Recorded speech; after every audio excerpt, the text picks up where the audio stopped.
inyo. Na-offend ako. Ilang araw matapos ang muling pagkikita ng dating couple na sina Dingdong Dantes at Karil. Usap-usapan naman ang recent post ni Marian Rivera. Naging agaw pansin kasi sa marami ang ni-repost ni Marian sa kanyang TikTok account na ang sabi, "Everything you do in life is like a boomerang. When you throw it, it eventually comes back. Don't FK with me." Sa caption naman ng original post ay may mga hashtags na, positive vibes, self-improvement, mindset matters, at success tips. Sa comment section, makikita ang iba't ibang reaksyon ng netizens at fans. Ngumiti ka naman kasi Karil, napa-repost tuloy hahaha, hirap talaga pag hindi clean slate pinanggalingan ng relationship.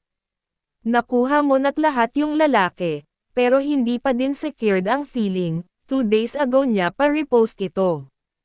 Just me, hindi pa na-air yung Showtime, kayo hahaha, grabe ang ganda talaga ni Karil, kahit walang ginagawa pinagseselosan. Hahaha, check nyo account ni Marian, dami niyang ganitong reposts even from last week and 2 weeks ago pa.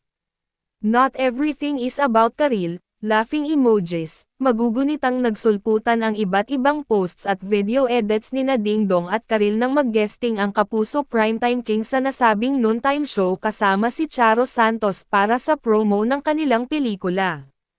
Kaya naman, nag-assume agad ang ilang merits na si Karil ang pinapatamaan ni Marian pero wala kasing date kung kailan nga ba nag-repost ang huli. Taong 2003 nang una inintriga si Karil matapos siyang umabsent sa isang episode ng It's Showtime, nang bumisita sa programa sina Dingdong at Marian para mag-promote ng pelikula nilang Rewind. Matatandaan din na 3 years ding tumagal ang relasyon ni Karil at Dingdong hanggang sa maghiwalay nga noong 2008.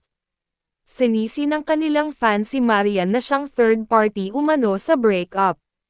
Anyway, abangan na lang natin kung ano ang magiging reaksyon o sagot ni Marian tungkol sa kumakalat na latest issue. Alam naman din natin na very happy na sila sa kanya-kanyang buhay at pamilya. Si Marian at Dingdong, ikinasal noong 2014 at biniyayaan ng 2 anak na sina Zia at Sixto. Sa parehong taon din ikinasal si Karil sa bokalistang si Yael Yuzon.